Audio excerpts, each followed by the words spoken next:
303. حدیث نمبر آپ یہاں سے دوبارہ شروع کرو. حدیث نمبر 300. حدیث نمبر 300. ہاں.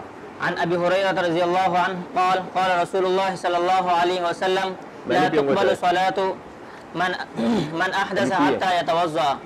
متفق علیہ. حضرت ابو ہریرہ رضی اللہ عنہ سے روایت ہے رسول اللہ صلی اللہ علیہ وسلم نے فرمایا اللہ تعالیٰ اس کی نماز قبول نہیں کرتے جس کو حدث لاحق ہو یہاں تک کہ وہ وضو کر لے. حدیث نمبر یہ حدیث میں ہے کیا اس کے آواز کا وہ فرق نہ پڑ جائے ادھر سے الگ ادھر سے الگ.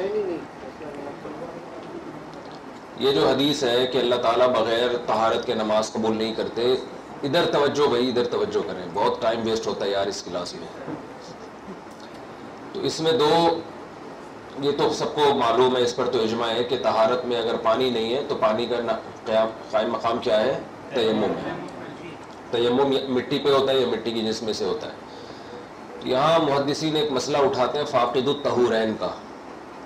فاقد الطہورین کا مطلب دونوں قسم کی طہارتیں نہیں ہیں, طہارت کا انتظام نہیں ہے, یعنی پانی بھی نہیں ہے اور تیمم بھی نہیں ہو سکتا. بعض جگہ ایسے بھی ہوتی ہے. تو ایسی صورت میں کیا کرے گا آدمی, کیونکہ طہارت کے بغیر تو نماز قبول نہیں ہوتی نا. بھائی آپ بعض دفعہ جہاز میں سفر کر رہے ہیں, پی آئی اے کا جہاز ہو, واش روم میں پانی بھی ختم ہو گیا, اور ویسے تو نہیں ہوتا پانی لیکن پی آئی اے میں ہوتا ہے, میں نے خود دیکھا ہے, ہو گیا تھا ایک دفعہ. اور تیمم بھی جہاز میں کہاں, نہ مٹی ہے نہ گرد ہے, کچھ بھی نہیں ہے. اس طرح کوئی ایسی جگہ پر آپ ہو جہاں مٹی کی جنس میں سے بھی کوئی چیز نہ ہو سکتا ہے انسان, پہلے تو ممکن نہیں تھا لیکن اب ہے. تو فاقد الطہورین کیا کرے گا؟ اس میں فقہا کا اختلاف ہے. امام ابو حنیفہ رحمہ اللہ کا جو قدیم قول تھا وہ یہ تھا کہ یہ نماز کو قضا کر دے گا, بعد میں قضا پڑے گا. قضا اس لیے کرے گا کہ ہم بغیر طہارت کے نماز ہوتی نہیں ہے, تو یہ نماز کا اہل ہی نہیں ہے سرے سے. اور سبب پایا گیا ہے, اقیم الصلاۃ کا حکم تو متوجہ ہو رہا ہے نا, اور آپ کو پتہ ہے جس سبب سے ادا واجب ہوتی ہے اسی سبب سے قضا واجب ہوتی ہے. ادا جس سبب سے واجب ہوتی ہے, یعنی ہمارے مذہب میں فقہ حنفی میں قضا کے لیے جدید سبب کی ضرورت نہیں ہے. جب شریعت نے ادا واجب کی ہے تو بس قضا خود بخود واجب ہوگی. اس کی مثال ایسے جیسے آپ کو 1,00,000 روپے آپ نے کسی سے کوئی چیز خریدی اور آپ نے اس سے یہ وعدہ کیا کہ 1 تاریخ کو میں اس کی پیمنٹ کروں گا 1 مہینے بعد, تو 1 مہینے بعد آپ پر ادا واجب ہو گئی نا. اب آپ نے اگر 1 مہینے بعد نہیں کی اور یہ قضا ہو گیا ٹائم, تو اگلے مہینے کوئی جدید بیع و شراء کا معاہدہ نہیں ہوگا 1,00,000, بلکہ وہی 1,00,000 قضا سے ادا سے قضا کی طرف کنورٹ ہو جائیں گے. اسی سبب سے جس سبب سے ادا واجب ہوئی تھی, خرید و فروخت سبب بنی تھی نا, تو اسی سبب سے قضا بھی واجب ہوگی. تو شرعی نصوص میں بھی ایسے ہے, جب تک قضا کے سقوط کی الگ سے کوئی دلیل نہ ہو. اس سے یہ قضاء عمری کا مسئلہ بھی حل ہو گیا کہ یہ جو کہتے ہیں نا قضاء عمری پہ کوئی دلیل, بھائی جس دلیل سے اصل واجب ہوئی تھی وہی دلیل قضا کو واجب کر رہی ہے. قضاء عمری پہ الگ سے تھوڑی کوئی دلیل ہوگی. آپ یہ کہو کہ قضاء عمری کے سقوط پہ الگ سے کوئی دلیل. ہمیں مطالبہ کرنا چاہیے اہل حدیث حضرات سے کہ نمازیں اتنی زیادہ کثرت سے جمع ہوں اور آپ نے جان کے چھوڑی ہوں, تو اتنی زیادہ نمازیں بغیر پڑھے معاف ہو جاتی ہیں. اس کے قرآن و حدیث سے کوئی دلیل پیش کرو. وہ ہم سے مانگ رہے ہوتے ہیں دلیل, تو یہ بالکل ہی یہ سینس کے خلاف بات ہے, ٹھیک ہے نا. ہم ان سے دلیل مانگیں گے اتنی نمازیں ہیں تو قضا کوئی دلیل پیش کرو قرآن و سنت سے کہ یہ بغیر پڑھے معاف ہو جاتی ہیں. توبہ سے گناہ معاف ہوتا ہے لیکن قضا اور ادا کا توبہ سے کوئی تعلق نہیں ہے. تو یہ امام حنیفہ کا قدیم قول تھا. بعد میں صاحبین کے قول کی طرف انہوں نے رجوع کیا, وہ آخر میں بتاؤں گا میں. امام مالک رحمہ اللہ تعالیٰ کا قول ہے کہ نہ ادا واجب ہے نہ قضا واجب ہے, اس پہ نماز سرے سے ساقط ہو گئی کیونکہ وہ نماز کا اہل ہی نہیں ہے, اور یہ من جانب اللہ ہے, اس کی طرف سے نہیں ہے. تو یہ اولی نظر میں یہ دلیل بھی مضبوط ہے, مگر حنفیہ کی طرف سے اس کا جواب یہی ہے کہ بھائی جس سبب سے نماز واجب ہو رہی ہے وہ سبب طہارت کا حاصل ہونا نہیں ہے, یا وضو یا پانی کا یا تیمم یا مٹی کا انتظام نہیں ہے, بلکہ وہ وقت کا داخل ہونا. عبادت کے لیے سبب جو ہے وہ وقت ہوتا ہے, ایسا ہی ہے نا. تو جب وقت آئے گا تو عبادت کا حکم متوجہ ہو جائے گا. طہارت شرط ہے, سبب نہیں ہے. طہارت کی وجہ سے نماز واجب نہیں ہوتی، وقت کی وجہ سے نماز واجب ہوتی ہے. تو وقت تو داخل ہوا، سبب پایا گیا تو نماز واجب ہوگی. تو نماز کا سقوط یہ کمزور دلیل ہے کہ یعنی کمزور قول معلوم ہوتا ہے. تو امام مالک رحمہ اللہ کا مذہب نہ ادا واجب نہ قضا واجب. ان کی دلیل کا جواب میں نے دے دیا. اس بارے میں قرآن و حدیث کسی کے پاس نہیں ہے تو عقلی دلائل ہی ہیں. بھئی اب آپ کو چاروں میں سے کس کے پاس قرآن و سنت ہے؟ تو قرآن و سنت تو کسی کے پاس بھی نہیں ہے. اس بارے میں قرآن بھی خاموش اور حدیث بھی خاموش. کیونکہ قرآن سے پتہ چلتا ہے کہ پانی نہ ہو تو تیمم کرو، بس یہ نہیں پتہ چلتا ہے نا تیمم کی جگہ بھی نہ ہو تو پھر کیا کریں. یہ اس سے جب نص خاموش ہے تو فقہا کا ظاہر ہے اجتہاد ہوتا ہے، اختلاف ہوتا ہے، اس میں رائے کا اختلاف. لا یکلف اللہ نفسا الا وسعها ہوتا ہے، یہاں پر یہ مکلف بن ہی نہیں سکتا. لا یکلف اللہ نفسا الا وسعها کا یہ مطلب نہیں ہے. اللہ کسی کے نفس کو اس کی طاقت سے زیادہ کا مکلف نہیں بناتے. تو ہم یہ کہیں گے کہ اگر ہم اس پر فرض نماز کو لازم قرار دیں کہ نہ وضو کا انتظام نہ تیمم کا، پھر بھی ہم کہیں نہیں وضو یا تیمم کرنا ہی کرنا ہے، پھر یہ لا یکلف اللہ نفسا الا وسعها کے خلاف ہو جائے گا. ہم کہہ رہے ہیں کہ پڑھے یا نہیں پڑھے گناہ بہرحال نہیں ہوگا. اب جو یہ کہہ رہے ہیں کہ پڑھے، وہ کہہ رہے ہیں بلا وضو پڑھ لے، بغیر تیمم کے پڑھ لے، وہ کہہ رہے اس سے زیادہ کا مکلف نہیں ہے. فرض ساقط ہونا چاہیے. اور نہیں کیوں ثابت ہو رہا ہے؟ فرض پڑھ تو سکتا ہے نہیں ہے، مکلف تو اس کام کا ہوگا نا جو ہو ہی نہیں سکتا. اب فرض اس میں واجب ہو رہا ہے کہ نہیں ہو رہا ہے، اس میں فقہا کا اختلاف آ رہا ہے. تو امام مالک کا قول کیا ہے؟ امام ابو حنیفہ کا کہ قضا کر دے بعد میں، کیونکہ اہل نہیں ہے نماز کا. یہ نہیں کہ طاقت نہیں ہے، طاقت تو ہے پڑھنے کی، پڑھ کے دیکھے پڑھ لے گا. اہل نہیں ہے کیونکہ بغیر اسی حدیث سے استدلال کیا بغیر طہارت کے اللہ نماز قبول نہیں کرتے. تو طہارت ہے ہی نہیں تو نماز قبول ہی نہیں ہوگی، تو اہل نہیں ہے نماز. امام مالک کے یہاں نماز واجب ہی نہیں ہے اس کے اوپر. ٹھیک ہے نا. ہم یہ کہتے ہیں واجب کیوں نہیں ہے؟ سبب پایا گیا تو مسبب پایا جائے گا. ہاں مکلف جو چیز کی طاقت نہیں ہے اس کا مکلف نہیں ہے. طاقت کس چیز کی نہیں ہے؟ نہ وضو کر سکتا ہے نہ تیمم، تو اس کا مکلف نہیں ہے. آگے نماز پڑھ سکتا ہے یا نہیں پڑھ سکتا، وہ تو پڑھ بھی سکتا ہے نہیں بھی پڑھ سکتا. تو لا یکلف اللہ والی آیت اس سے کوئی تعلق ہی نہیں بنتا. تیسرا ہے امام شافعی کا قول. امام شافعی رحمہ اللہ تعالی کے نزدیک نماز ادا بھی کرے اور قضا بھی کرے. ادا اس لیے کرے کہ اس کے بس میں ابھی یہی ہے کہ وہ نماز پڑھے، کیونکہ نہ وضو ہے نہ تیمم، تو اب طہارت کا حکم اس سے ساقط ہو گیا. کیونکہ طہارت کے باب میں اس سے زیادہ کا مکلف نہیں ہے وہ. باقی نماز پڑھے گا کیوں؟ اس لیے کہ سبب متوجہ ہو رہا ہے، وقت داخل ہو گیا. بعد میں احتیاطاً قضا بھی کرے گا کیونکہ بغیر طہارت کے نماز ہوئی ہے. چوتھا مذہب امام احمد بن حنبل رحمہ اللہ تعالیٰ کا ہے. وہ یہ ہے کہ یہ ادا کرے گا، بعد میں قضا نہیں کرے گا.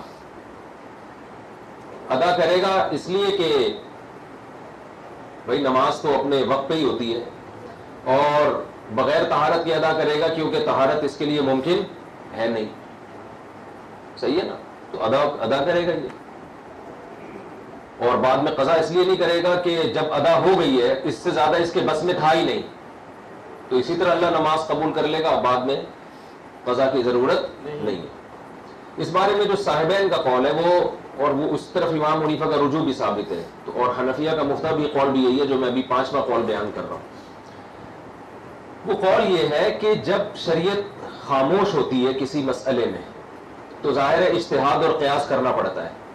تو آپ نے حسامی میں اصول فقہ میں یہ بات پڑھی ہوگی کہ احناف کا اصول ہے کہ میرا قیاس کہ جس کی کوئی نظیر نہ ملتی ہو شریعت میں، اس کے بجائے قیاس وہ کیا جائے گا جس کی شریعت میں پہلے سے کوئی نظیر ملتی ہو. علت مؤثرہ کی اصطلاح سنی ہے نا آپ لوگوں نے؟ علت مؤثرہ، ایک علت مقیس علیہ میں وہ علت نکالی جائے گی جس کو شریعت نے دوسرے مقام پہ حجت مانا ہو. اسی طرح علت ایسی نکالی جائے گی جو ملائم ہو شریعت کے، مزاج شریعت سے میچ کرتی ہو. بھائی کیا چاہیے؟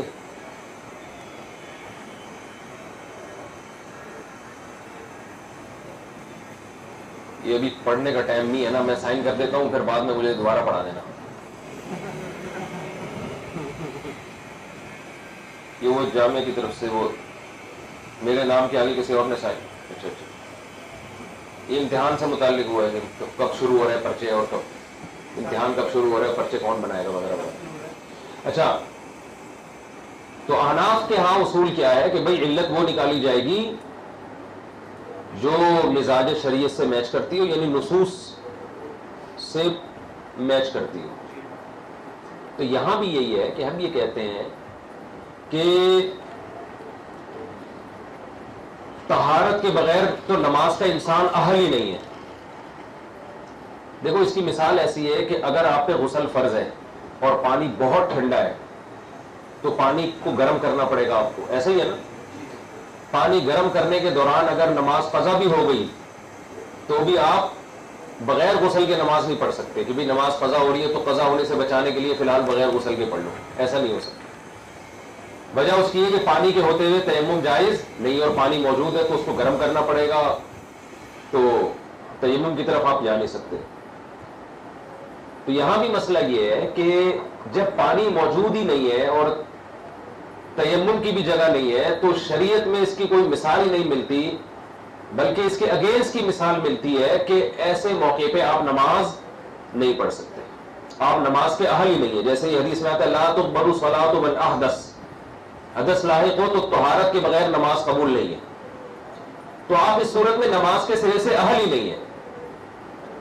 لیکن جب آپ نماز کے سرے سے اہل ہی نہیں ہے اور سبب پایا جا رہا ہے نماز کا، تو اگر ہم یہ کہتے ہیں کہ نماز پڑھے تو یہ بھی خلاف شرع ہے، اور ہم یہ کہیں کہ کچھ بھی نہ کرے تو شریعت میں اس کے خلاف ہمیں نظائر ملتے ہیں کہ جب سبب پایا جائے اور آپ اس عبادت کے اہل نہ ہو تو آپ کو اس عبادت کی صورت اختیار کرنی پڑے گی. حقیقت میں وہ عبادت نہیں ہوگی لیکن صورت اختیار کرنی پڑے گی اور بعد میں قضا کرنی پڑے گی سبب کی وجہ سے. اس کی مثال ایسے ہے کہ حائضہ عورت رمضان کے روزہ رکھا، اس نے نہیں رکھا اور دن کے درمیان میں وہ پاک ہو گئی.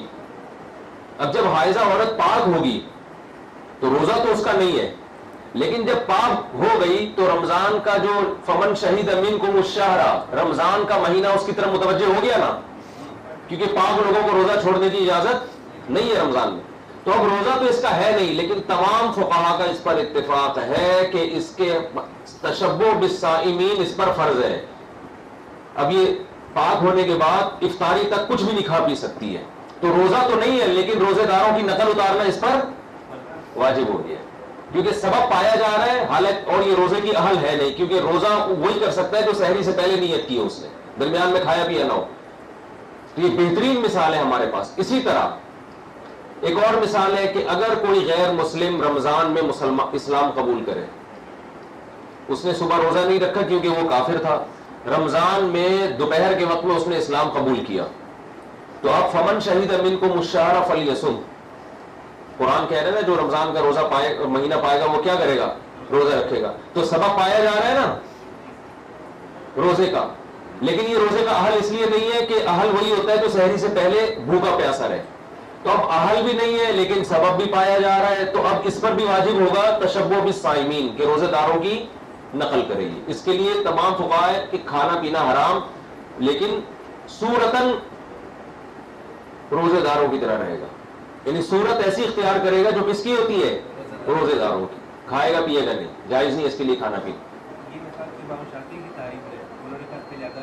ارے ادا کہاں کرے گا؟ روزہ ادا کیسے کرے گا؟ وہ سوال کرنے سے پہلے نا 10 دفعہ سوچا کرو، فالتو سوالوں سے مجھے بہت غصہ آتا ہے.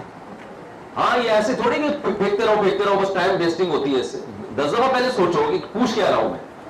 یہ جو ہے نا کہ جو آئے منہ میں پوچھو، یہ ہمارا اسٹائل نہیں ہے. بعض لوگ کہتے ہیں براڈ مائنڈیڈ طلبا کو کھلی چھوٹ ہونی چاہیے. کھلی چھوٹ ہونی چاہیے لیکن سوال معقول ہو، تھوڑا سا سوچ لے آدمی کیا پوچھ رہا ہوں. وہ تو کہہ رہے ہیں حقیقت میں نماز پڑھے، ہم کہہ رہے ہیں حقیقت میں نماز نہیں پڑھے گا، صورت اختیار کرے گا. تو یہاں بھی حقیقت میں روزہ تھوڑی رکھ رہا ہے. وہ یہ روزہ رکھ رہا ہے کیا؟ یہ روزہ تھوڑی ہے، روزہ تو صبح سے ہوتا ہے. بس روزے داروں کی صورت اختیار کرے گا. جیسے روزے دار کھاتے پیتے نہیں ہے تو اس کے لیے بھی کھانا پینا کیا ہو گیا ہے بھائی؟ ناجائز ہو گیا. اسی طرح کوئی آدمی نے سفر میں روزہ چھوڑا، جیسے ہی وہ رمضان کے دن میں وہ مقیم بنے گا، شہر میں داخل ہوگا، تو اس پر تشبہ بالصائمین لازم ہو جائے گا. اس کے لیے کھانا پینا جائز بولتے کیوں نہیں ہوگا. اسی طرح کوئی نابالغ بچہ رمضان کے روزے، یعنی اس نے روزہ نہیں رکھا اس لیے کہ نابالغ تھا، لیکن وہ بالغ ہو گیا دن میں 12 بجے، پہلی دفعہ اس کو احتلام ہو گیا، تو یہ بلوغت کی علامت ہے نا، یا وہ 15 سال کا ہو گیا دن میں 12 بجے، اس کی ڈیٹ آف برتھ کے حساب سے دن میں 12 بجے وہ ٹھیک 15 سال کا ہو گیا اسلامی لحاظ سے، تو بالغ کے احکام ہوں گے نا. تو اب اس پر بھی لازم ہے کہ وہ افطاری تک بھوکا اور پیاسا رہے. تو یہ سب کیا ہے کہ اہل نہیں ہے روزے کا، لیکن تشبہ بالصائم. ایک اور بہترین مثال اس کی ہمیں شریعت میں ملتی ہے کہ احرام اس وقت تک نہیں کھلتا جب تک سر کے بال منڈوائے نہ جائیں، ہے نا. لیکن جس آدمی کی پہلے سے ہی قدرتی ٹنڈ ہے، یا وہ عمرہ کر کے ٹنڈ کرا چکا ہے، تو اب وہ کیا کرے گا؟ دوبارہ عمرہ کر کے کیا کرے گا؟ تو ٹنڈ تو ہو نہیں سکتی، تو تشبہ بالحلق ہے کہ اسی سر پہ اس طرح خالی اس طرح چلائے گا، حالانکہ حلق نہیں ہو رہا. اس کو دنیا میں کوئی بھی حلق نہیں کہے گا، اس لیے کہ جو پہلے سے محلوق ہے وہ حلق کہاں سے کرے گا. تو یہ بھی کیا ہے؟ تشبہ ہے حاجیوں کے اور عمرہ کرنے والوں کے، اسی یہی تشبہ. تو ہمیں اس کی نظائر ملتی ہے کہ جب عبادت کا سبب پایا جائے لیکن انسان عبادت کا اہل نہ ہو تو اس کی صورت اختیار کی جائے گی. تو صاحبین کہتے ہیں کہ ٹھیٹ قیاس سے بہتر نہیں ہے کہ وہ قول لیا جائے جس کی شریعت میں مثال ملتی ہے. یہ احناف کا مذہب جو دنیا میں اتنا زیادہ چلا ہے نا، 50% سے زیادہ لوگوں نے فالو کیا، یہ دلائل کی قوت کی بیس پہ، اس میں قیاس برائے قیاس نہیں، حتی الامکان نصوص کو تلاش کیا جاتا ہے. تو کہتے ہیں یہاں بھی جس آدمی کے پاس نہ وضو کا پانی ہے نہ تیمم کا کے لیے مٹی یا مٹی کی جنس کی کوئی چیز ہے، تو وہ تشبہ بالمصلین کرے گا، نماز نہیں پڑھے گا، نہ نماز کی نیت کرے گا، وہ نمازیوں کی صورت اختیار کرے گا. کیا مطلب؟ ظاہری صورت ایسی بنائے گا جیسے نماز پڑھ رہے ہیں، نیت نماز کی نہیں ہوگی. اشاروں سے رکوع اور سجدہ کرے گا، اگر جگہ نہیں ہے کھڑے ہونے کی جگہ ہے تو نہ فاتحہ پڑھے گا نہ اس میں قرات کرے گا، بس یعنی نمازیوں کی صورت اختیار کرے گا. سمجھ رہے ہو؟ رکوع کیا، رکوع سے کھڑا ہوا، سجدے میں گیا، اس طرح سے 4 رکعتیں پوری کرے گا اور بعد میں قضا کرے گا، اس لیے کہ سبب پایا گیا تھا، جس سبب سے ادا واجب ہو رہی ہے اسی سبب سے قضا واجب ہو رہی ہے. بات سمجھ میں آ گئی؟ اور فتویٰ حنفیہ میں اسی قول پر ہے. چلیں جی آگے چلیں. دوسری حدیث نمبر 301 وعن ابن عمر رضی اللہ وعن ابن عمر، بھائی الف حمزہ وصلی ہے. وعن ابن عمر رضی اللہ عنہما قال قال رسول اللہ صلی اللہ علیہ وسلم لا تقبل صلاة بغیر طہور ولا صدقة من غلول رواہ مسلم. جی ہو گئی تھی حدیث نمبر 302 وعن علی رضی اللہ عنہ قال كنت رجلا مذاء فكنت استحي ان اسأل النبي صلى الله عليه وسلم لمكان ابنته فأمرت المقداد فسأله فقال يغسل ذكره ويتوضأ متفق علیہ. حضرت علی رضی اللہ عنہ سے روایت ہے کہ مجھے مدی کثرت سے آتی تھی، میں نبی سے پوچھنے سے حیا کرتا تھا کیونکہ آپ کی بیٹی میرے نکاح میں تھی. داماد سسر سے ایسے مسائل جو حیا کے خلاف وہ نہیں پوچھتا نا. تو میں نے مقداد ابن اسود کو حکم دیا. ایک حدیث میں دوسرے صحابی کا تذکرہ بھی ہے تو دونوں کو حکم دیا ہوگا. اور ایک حدیث میں آتا ہے کہ میں نے نبی سے پوچھا، تو اس میں راوی نے یہ بیان کیا کہ حضرت علی نے نبی سے پوچھا، تو اس سے یہ لگتا ہے کہ ڈائریکٹ پوچھا، تو وہ حدیث اس کے خلاف نہیں ہے. اس لیے کہ جو بالواسطہ پوچھتا ہے تو وہ یہ بیان کر سکتا ہے کہ میں نے پوچھا. بھائی پوچھوانے کو بھی پوچھنا کہتے ہیں نا. تو 3 قسم کی حدیثیں اس بارے میں، 2 الگ الگ صحابی کا نام ہے اور ایک میں ہے کہ ڈائریکٹ حضرت علی نے پوچھا. تو ڈائریکٹ والی حدیث وہ اصل میں بالواسطہ پر معمول ہے، لیکن راوی نے اس کو مختصراً ذکر کر دیا کہ حضرت علی نے پوچھا. تو اس سے ایک حیا کی بھی بات بھی معلوم ہوتی ہے کہ ہر چیز ہر ایک کے سامنے پوچھنے کی نہیں ہوتی. میں بیان کرتا تھا نا پہلے 20-22 سال پرانی بات ہے، بیان کے بعد ایک آدمی آ کے سب کے سامنے پوچھ رہا تھا میری بیوی کو اس تاریخ کو حیض آیا تھا، پھر اس کو نہیں آیا. 2 دفعہ 3 دفعہ پھر میں نے ان کو لے جا کے سمجھایا. میں نے کہا آپ اپنی وائف کا مسئلہ ہے سب کے سامنے اس طرح اوپنلی مت پوچھیں، مجھے سائڈ پہ لے جا کے پوچھ لیا کریں. وہ بیچارے سیدھے تھے، ان کا تو مقصد تھا کہ بھائی شرعی مسائل میں حیا نہیں ہے. تو ایسا نہیں ہے کہ شرعی مسائل میں حیا نہیں ہے. وہ مسئلہ جو حیا کے ساتھ پوچھا جا سکتا ہے اس میں حیا کے بغیر پوچھنا غلط ہے. ہاں اگر پوچھنا حیا کے ساتھ ممکن ہی نہیں ہے پھر حیا نہیں کرنی چاہیے، اس لیے کہ جہالت یہ زیادہ بڑا عیب ہے، سمجھتے ہو. تو اس میں یہ ہے کہ اب پوچھنا ہی اب پوچھ ہی نہیں رہا اس لیے کہ شرم آ رہی ہے، یہ تو غلط ہو جائے گا نا. پوچھنے کا طریقہ مختلف ہو سکتا ہے لیکن حیا کی وجہ سے مسئلہ ہی نہیں پوچھ رہا، یہ پھر غلط ہو جائے گا. چلیں حدیث نمبر تو حضرت علی رضی اللہ تعالیٰ عنہ کی رائے پہلے یہ تھی کہ مزی نکلنے سے بھی غسل فرض ہوتا ہے. 3 قسم کے پانی ہیں جو شرمگاہ سے آتے ہیں. ایک تو منی ہوتی ہے جو سفید رنگ کی ہوتی ہے, یہ بغیر شہوت کے نہیں نکلتی ایک بات, اور شہوت کے ساتھ بھی اس وقت نکلتی ہے جب انسان کی شہوت ختم ہوتی ہے, یعنی ڈسچارج ہوتا ہے, وہ شہوت کا زور ٹوٹتا ہے. یعنی منی کی علامت یہ کہ اس کے نکلنے سے شہوت کم ہوتی ہے, ختم ہو جاتی ہے. اور ایک چیز ہوتی ہے ودی, ودیون جسے کہا جاتا ہے, اردو میں ودی کہتے ہیں. پیشاب سے پہلے بعض لوگوں کو سفید پانی آتا ہے, یہ پیشاب کے بعد قطرے آتے ہیں. یہ منی نہیں ہے, ناممکن ہے اس کا منی ہونا, کیونکہ حکیموں نے نا اس کو بھی یہ کہہ کہ منی کے قطرے نکل رہے ہیں, تم ہڈیاں خراب اور یہ خراب اور وہ خراب. تو یہ منی نہیں ہوتی, یہ ودی ہوتی ہے. اس سے بھی وضو فرض ہوتا ہے, غسل فرض نہیں ہوتا. اور یہ وہ منی جو ہے نا, یہ کوئی ایسی چیز ہی نہیں ہے جو انسان کی باڈی میں کہیں جمع ہوئی بھی ہو. آپ قربانی کے دنوں میں بکرا ذبح کرتے ہیں نا, تو کبھی کوئی دیکھا کوئی ایسا شاپر نکلا ہو جس میں منی بھری ہوئی ہو؟ یہ اسی وقت بنتی ہے جب میل جو ہے ڈسچارج ہونے کا ٹائم آتا ہے نا, اسی وقت جو ہے وہ یہ اسپرم تیار ہوتے ہیں. قدرت کا نظام ہے, اس سے پہلے یہ ہوتے ہی نہیں ہے. سمجھتے ہو, جب ہوتے ہی نہیں ہے تو نکلیں گے کہاں سے؟ حکیموں نے, بعض لوگوں نے بڑا ڈرائیوا ہوتا ہے, تمہاری تو منی ایسی پیشاب سے نکل رہی ہے, تم تو مر جاؤ گے. وہ نکل ہی نہیں سکتی ہے. تو یہ اسی وقت جو ہے یہ تیار ہوتے ہیں چند سیکنڈوں کے اندر, اور پھر یہ عمل ریورس نہیں ہوتا. یعنی جب یہ منی تیار ہو کے جسم سے نکلتی ہے تو اب یہ نہیں ہوتا کہ منی بن گئی اب وہ نہیں نکل رہی ہے تو واپس اسی پرانی حالت میں آ جائے, ایسا نہیں ہوتا. وہ نکلے گی ہی نکلے گی لازمی ہر حال میں. ہڈیوں کا گودا جو کہتے ہیں, ہڈیوں کا گودا مودا نہیں ہوتا, یہ فضول بات, ہڈیوں کا گودا کچھ بھی نہیں ہوتا. اور تیسری چیز ہوتی ہے مزی, جس کو ٹرانسپیرنٹ پانی ہوتا ہے نا, لیس دار. تو مزی کی علامت یہ ہے کہ جب انسان میں شہوت پیدا ہوتی ہے تو اس وقت جو پانی بنتا ہے جو یعنی ٹرانسپیرنٹ ہوتا ہے, کلر لیس ہوتا ہے, وہ کیا کہلاتی ہے؟ مزی. تو یہ 3 قسم کے پانی ہوتے ہیں, اور ان میں غسل صرف منی سے فرض ہوتا ہے, ودی اور مزی سے غسل فرض نہیں ہوتا, وضو فرض ہوتا ہے اس سے. آپ کیا کہہ رہے ہیں؟ یہ ہڈیاں کیوں کمزور ہوتی ہیں؟ ہڈیاں کیوں کمزور ہوتی ہیں, کس سے؟ یعنی یہ کام کرنے سے. نہیں, کوئی کمزور نہیں ہوتی ہوتی ہے استاد, یہ بالکل. اگر ہڈیاں کمزور تو 4 شادیوں والا تو مر چکا ہوتا. نہیں, یہ تو طاقت تو کیسے دیکھ, کوئی طاقت. بھائی دیکھو, یہ جو ہے نا, یہ جو حکیم لوگ ڈراتے ہیں نا کہ یہ 100 قطروں سے خون کا ایک قطرہ منی کا بنتا ہے, تو فضول قسم کی بالکل ہی بیکار بات ہے. ویسے سے ہڈیوں کے ساتھ تعلق تو ہوگا نا, ہڈیوں سے ہر چیز کا تعلق ہے. ہمارا جو خون بنتا ہے نا, ہڈیوں کے اندر گودا ہے, اس سے خون بنتا ہے, اسی خون سے ہر چیز بنتی ہے. تو منی بھی اسی خون سے بنتی ہے, ہر چیز اسی خون سے بنتی ہے. تو انسان کو اللہ نے ایسا باڈی کو بنایا ہے کہ جو چیز جسم سے نکلے گی, جسم سب سے پہلے اس کی کمی کو پوری کرنے میں لگتا ہے. مثال کے طور پر آپ نے سمجھا خون نکل جائے, کوئی ڈائریکٹ خون نکال دے, تو سب سے پہلے کیا بنے گا؟ وہ خون کی کمی جسم پوری کرے گا. تو جو چیز جسم میں استعمال ہو رہی ہے نا, تو ہم جو روٹی کھاتے ہیں سب سے پہلے جسم اس کی کمی کو پورا کرتا ہے.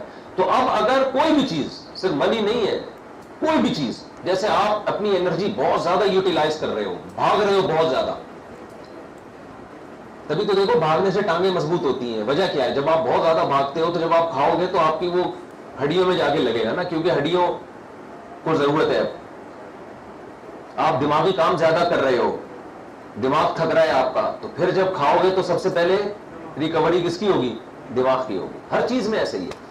تو اگر ریکوری کا انتظام نہیں ہے اور انرجی آپ کی یوٹیلائز ہی ہو رہی ہے, پھر وہ کیا, پھر جسم اوور آل کمزور ہوگا آپ کا. خاص وہ ایسا نہیں ہوگا کہ وہ طاقت کم ہو جائے, کوئی مخصوص قوت کم ہو جائے آپ کے اندر, ایسا نہیں ہے. پوری باڈی متاثر ہوگی آپ کی. سمجھتے ہو؟ وہ ہر چیز سے, وہ صرف اس سے نہیں ہے, ہر چیز سے. آپ جم جا رہے ہو, وزن اٹھا رہے ہو بہت زیادہ, لیکن جتنی انرجی یوٹیلائز ہو رہی ہے اتنے آپ لے نہیں رہے, کھا نہیں رہے اتنا, تو وہ تو ویسے بھی ادھر بھی آپ کیا ہوگے, صرف ہڈیاں نہیں, ہر چیز ہی کمزور ہوگی آپ کی. تو یہ اصول ہے, اس کے بارے میں بھی ہے اصول.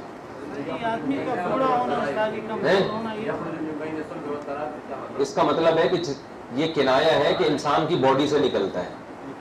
اس کا مطلب یہ نہیں کہ کوئی ریڑھ کے اندر سے کچھ نکل کے آ رہا ہے. مولانا شیخ تھانوی نے یہی لکھا ہے کہ یہ کنایا ہے, یخرج من بین الصلب والترائب, کیونکہ یہاں ترائب یہ ہے اور صلب یہ ہے, تو انسان کی باڈی کا بیچ ہے. تو عرب لوگ جب یہ کہنا چاہتے تھے کہ یہ جسم کے بیچ میں سے کوئی چیز نکل رہی ہے، تو اس کے لیے کنایتاً یہ الفاظ استعمال کرتے تھے کہ ترائب اور صلب کے درمیان میں سے، تو جسم سے نکلتی ہے نا، اس لیے قرآن نے یہ کنایا استعمال کیا. سمجھتے ہو؟ اس کا مطلب یہ نہیں ہے کہ منی کہیں آپ کی ریڑھ کی ہڈی میں تیار ہو کے اس کے پوٹلے وہاں پڑے ہوئے ہیں، خزانے دفن ہے وہاں پہ، ایسا کچھ نہیں ہے. خصیتین میں ہی تو یہ تیار ہوتا ہے نا اسپم. جب انسان ڈسچارج ہونے لگتا ہے تو خصیتین کے اندر ہی ایسا مادہ ہوتا ہے جو اس وقت منی میں تبدیل ہو جاتا ہے. اگر وہ وہاں اس میں وہ نہیں ہے مادہ تو وہ منی میں تبدیل نہیں ہوگا. چلے یار آگے ہم کو میڈیکل سائنس کی رپورٹیں پیش کرنے کے لیے نہیں بیٹھے ہوئے ہیں. حدیث نمبر 303. میرا مقصد صرف یہ شرعی مسئلہ بتانا تھا کہ شرمگاہ سے 3 قسم کے پانی آتے ہیں مرد کے، ایک ودی، ایک منی اور ایک، تو غسل صرف منی سے فرض ہوتا ہے کیونکہ یہ مسئلہ لوگوں کو معلوم نہیں ہے. کبھی بھی کسی لوگوں کے سفید قطرے آنا شروع ہو جائیں تو وہ ڈر جاتے ہیں. عام لوگ جو ہے نا ان کو یہ مسئلہ معلوم نہیں ہے تو ان کو بتانا چاہیے، وہ ڈر جاتے ہیں ہم پہ غسل فرض ہے. چلیں روزانہ جو احتلام ہوتا ہے دن کو یا رات کو، یہ بیماری کی وجہ سے ہوتا ہے یا کسی کو روزانہ دن رات احتلام ہو رہا ہے تو یا تو بیماری کی وجہ سے بھی ہو سکتا ہے اور صحت کی وجہ سے بھی ہو سکتا ہے. اس میں شہوت کا بہت زیادہ غلبہ ہے، بہت اچھی صحت ہے اس لیے ہو رہا ہے. شمار کی ہوگی جب احتلام میں تو نہیں نکلتی ہے شمار. آپ کو اختیار تھوڑی جس میں چاہے شمار کرو. اور اگر بعض دفعہ کمزوری سے بھی ہوتا ہے، آپ کی بریکیں فیل ہیں، زیادہ تر تو یہ بریکوں کی وجہ سے ہو رہا ہے. پراگندہ خیالات ہوتے ہیں، دن رات فحش چیزیں دیکھتے ہیں سوچتے ہیں تو پھر احتلام ہو رہا ہے. یہ تو طاقت قوت کی وجہ سے نہیں ہو رہا ہوتا، یہ ٹھڑک کی وجہ سے ہو رہا ہوتا ہے اور اس سے انسان کمزور ہوتا ہے. خاص طور پہ جب گروتھ کی عمر ہو نا آپ کی باڈی کے بڑھنے کی، یہ جو 13 سال سے لے کر 22-23 سال کی عمر ہے، یہ اس میں آپ کی باڈی بڑھ رہی ہوتی ہے. اس میں اگر آپ بہت ہارڈ ایکسرسائز کریں اور خوراک ٹائٹ نہ رکھیں، یا اس میں آپ کو بہت زیادہ احتلام ہو اور خوراک ٹائٹ نہ ہو، پھر باڈی کو نقصان ہوتا ہے اس سے. سمجھتے ہو؟ صرف احتلام سے نقصان نہیں ہوتا. اگر آپ اس میں جم بھی جائیں، باڈی بلڈنگ بھی بہت زیادہ کریں، تبھی 18 سال سے کم عمر کو باڈی بلڈنگ بھی نہیں کرنے دی جاتی، منع کرتے ہیں نا. 18 سال سے کم عمر بچوں کو بلڈ دینے کی بھی اجازت نہیں ہوتی کہ بلڈ بھی ڈونیٹ نہ کریں، اس لیے کہ ان کی تو ابھی بڑھنے کی ایج ہے. تو اس لیے ان کو زیادہ احتلام ہونا، ڈاکٹر تو کہتے ہیں کوئی نقصان نہیں ہے، لیکن یہ مشاہدہ ہے کہ جن کو اس عمر میں زیادہ احتلام ہوتا ہے تو مردانہ لحاظ سے کوئی کمزوری نہیں ہوتی، لیکن اوور آل پوری باڈی کو نقصان ہوتا ہے. سمجھتے ہو؟ ابھی بڑھنے کی عمر ہے، اسی میں آپ نے جو ہے وہ اس کی خوراک کا خیال نہیں کیا اور اسی میں بہت زیادہ ایکسرسائز. میں نے دیکھا ہمارے ایک محلے میں ایک صاحب رہا کرتے تھے، ان کے سارے بچے اتنے لمبے لمبے، ایک اتنا سا. وہ اتنا سا کیوں رہ گیا تھا؟ ہم نے خود دیکھا ہے، بہت سی چیزیں آدمی آبزرو کر رہا ہوتا ہے. وہ 7 سال کی عمر سے فٹ بال کھیلنا شروع کیا، اس نے اتنا دوڑتا تھا کہ بیچارہ ساری توانائی اس کی 2-2 گھنٹے کی فٹ بال کے لیے تو ٹھیک ٹھاک اسٹیمنا چاہیے. اب 7 سال کا بچہ جب اتنا زیادہ کھیلے گا اور خوراک اس حساب سے نہیں ہوگی، نہ نیند اس حساب سے ہوگی، تو وہ پھر ساری توانائی تو اس کی فٹ بال کی ٹھوکروں میں لگ گئی نا، تو وہ بیچارہ اکیلا چھوٹا رہ گیا اپنے خاندان میں. اس لیے ڈاکٹر بھی منع کرتے ہیں کہ 18 سال کی عمر سے پہلے نا میچور نہیں ہوتا آدمی، تو اس میں بہت زیادہ ہارڈ ایکسرسائز تو کرے، بہت زیادہ ہارڈ اور بہت زیادہ دوڑنا یہ نقصان دہ ہے. اسی طرح اس میں بہت زیادہ احتلام ہونا بھی نقصان دہ ہے، بشرطے کہ وہ قوت کی بیس پہ نہ ہو، بلکہ یہ فلمیں دیکھ دیکھ کے، ڈرامے دیکھ دیکھ کے اور یہ فحش چیزیں دیکھ دیکھ کے جس کو ہو رہا ہے تو اس کو نقصان ہوتا ہے. چلے ہاں سوال پیدا ہوتا ہے پھر شادی کا نقصان اس لیے نہیں ہوتا کہ احتلام سے انسان کی خواہش جو ہے نا وہ اس میں سحری نہیں ہوتی. سمجھ رہے ہو؟ یعنی اس سے بھوک کم نہیں ہوتی، وہ بار بار ہوگا. جبکہ زوجہ کے پاس جانے سے خیالات پاکیزہ ہو جاتے ہیں، تو وہ جو شہوت پیدا ہوگی پھر وہ نیچرل ہوگی، اس میں نقصان نہیں ہے. اور یہ جو ہو رہی ہے یہ ٹھڑک ہے، تو بلکہ اس کو تو احتلام ختم، جو اس عمر میں شادی کر لیں ان کو تو احتلام ختم ہو جاتا ہے، فائدہ ہوتا ہے اس میں. کیا بول رہا ہے بھائی؟ جسم کی گروتھ کا بنیاد اس پہ نہیں ہے کہ اس کا جو ہے تسکین ہو رہی ہے نہیں ہو رہی ہے، اس کو بنیاد اس بات پہ ہے کہ اس کے جسم میں جو پانی بن رہے ہیں اس کو طاقت مل رہی ہے نہیں مل رہی. طاقت جتنا ایکسرسائز میں یوز ہوتی ہے تو شادی میں بھی یوز ہوتی ہے. بالکل ایسا ہی ہے، لیکن ایکسرسائز میں تو طاقت جو یوز ہو رہی ہے وہ نیچرل نہیں ہے نا، وہ تو خود سے ویٹ اٹھا رہا ہے. جبکہ شادی میں جب اس کی طاقت یوز ہوگی وہ تو جتنی اللہ نے پاور رکھی اسی حساب سے شہوت پیدا ہوگی نا. بڑھتی کیوں اس طرح؟ وہ شہوت اس میں نیچرل ہے, وہ تکلف کر کے نہیں ہے, کیونکہ اس کی طبیعت سیر ہو جاتی ہے نا, اس کے خیالات ٹھنڈے ہو جاتے ہیں اس میں, اور یہ باقی حرکتوں میں خیالات تھوڑی ٹھنڈے ہوتے ہیں اور گندے ہوتے ہیں. یہ جو استمنا ملیت کرتے ہیں, ہینڈ پریکٹس کرتے ہیں, یہ کبھی بھی ان کو تسلی ہوتی نہیں ہے. دن میں 6-8 دفعہ بھی کم وقت کر رہے ہوتے ہیں, لیکن بیوی کے پاس کوئی نہیں جاتا دن میں 6-8 دفعہ. تو ایک دفعہ جائے گا, اس کے بعد اس کے سیر ہو جائے گا, وہ پھر اس کے خیالات پاکیزہ ہو جائیں گے.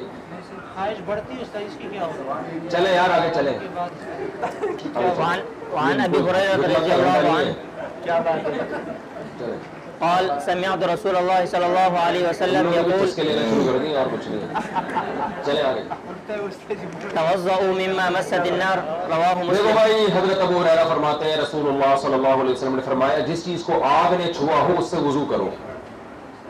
ابتدا میں کچھ حضرات کا اختلاف تھا کہ آگ پہ پکی ہوئی چیز کھانے سے وضو کرنا بولو فرض ہے, لیکن بعد میں اتفاق ہو گیا کہ آگ سے پکی ہوئی چیز سے وضو کرنا فرض نہیں ہے. وجہ اس کی کیا ہے؟ ایک تو ابو داؤد کی حدیث ہے حضرت جابر بن عبداللہ رضی اللہ تعالیٰ عنہ سے, کان آخر الامرین من رسول اللہ صلی اللہ علیہ وسلم ترک الوضوء مما غیرت النار. یہ الفاظ ہیں, ابو داؤد کی حدیث ہے. حضرت جابر رضی اللہ تعالیٰ عنہ فرماتے ہیں کہ نبی کا جو آخری معاملہ تھا وہ آگ پہ پکی ہوئی چیز سے وضو کو ترک کر دینے کا تھا. تو آخری حدیث پرانی کے لیے کیا ہوتی ہے؟ ناسخ ہوتی ہے. دوسری بات یہ کہ یہاں وضو میں تعویل بھی ہو سکتی ہے کہ وضو سے مراد لغوی وضو ہے, اصطلاحی وضو نہیں ہے, یعنی ہاتھ دھونا کلی کرنا یہ داخل ہے. اور اس کی تائید بھی ایک روایت سے ہوتی ہے, ترمذی کی حدیث ہے اکراش ابن زویب رضی اللہ عنہ سے مروی ہے. یہ سارے اختلافی مسائل نا جو امتحان میں آئیں گے, اور مجھے پوری جو میں نے بتایا نا ان صحابیوں کے نام کے ساتھ کتابوں کے حوالوں کے ساتھ آپ کو پرچہ دینا پڑے گا. تو آپ بیٹھ کے ایسا نہ ہو کہ آپ وہ منی اور ودی اور وزی بھائی لگے نا بیٹھ کے. تفصیل تو کریں گے نا, میڈیکل رپورٹ بھی پیش کریں گے. میڈیکل رپورٹ پیش کرنے کی ضرورت نہیں ہے, جو اختلافی مسائل ہیں ان کا. ابو داؤد کی روایت ہے حضرت جابر بن عبداللہ رضی اللہ تعالیٰ عنہ سے روایت ہے, کان آخر الامرین ترک الوضوء مما غیرت النار, کان آخر الامرین من رسول اللہ صلی اللہ علیہ وسلم ترک الوضوء مما غیرت النار. آگ نے جس میں کوئی کھانا وانا پکایا ہو, تبدیلی کی ہو, تو اس سے وضو کا ترک کرنا تھا نبی صلی اللہ علیہ وسلم کا آخری عمل صلی اللہ علیہ وسلم. اس طرح اکراش ابن زبیر رضی اللہ عنہ سے روایت ہے کہ رسول اللہ صلی اللہ علیہ وسلم نے گوشت کھایا, ظاہر ہے گوشت آگ پہ پکا وہی ہوتا ہے. اس کے بعد آپ صلی اللہ علیہ وسلم نے غسل یدیہ اپنے ہاتھوں کو دھویا, اور گیلے ہاتھوں سے چہرے کا اور سر کا مسح کیا, بازوؤں کا بھی مسح کیا, اور پھر آپ نے فرمایا ھذا وضوء من اکل مما غیرت النار او کما قال صلی اللہ علیہ وسلم. پورے الفاظ میں پڑھ لیتا ہوں, ھذا وضوء مما غیرت النار, ھذا وضوء مما غیرت النار, کہ یہ اس کا وضو ہے جو ایسی چیز کھائے جس کو آگ نے پکایا ہو. حالانکہ یہ وضو تھوڑی ہے.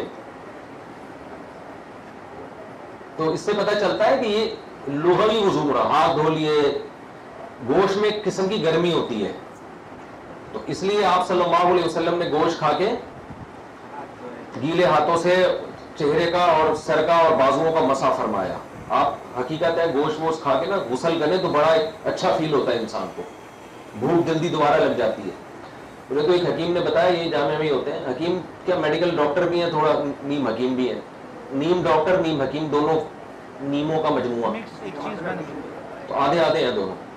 سے بولا کبھی کوئی ایسی چیز کھا رہا ہو نا بہت, جیسے انڈا 2-3 انڈے کھا لیے, زیادہ وہ حرارت پیدا کر رہے ہیں ہاضمے میں, تو ٹھنڈے پانی سے نہا لے آدمی, اس سے بڑا فرق پڑتا ہے. تو اس سے پتہ چلتا ہے کہ یہ وضو لغوی وضو مراد ہے. کچھ مسئلے صحابہ میں اختلافی تھے, لیکن ائمہ اربعہ کی وجہ سے وہ اتفاقی ہو گئے. انہوں نے ہر پہلو سے تحقیق کی.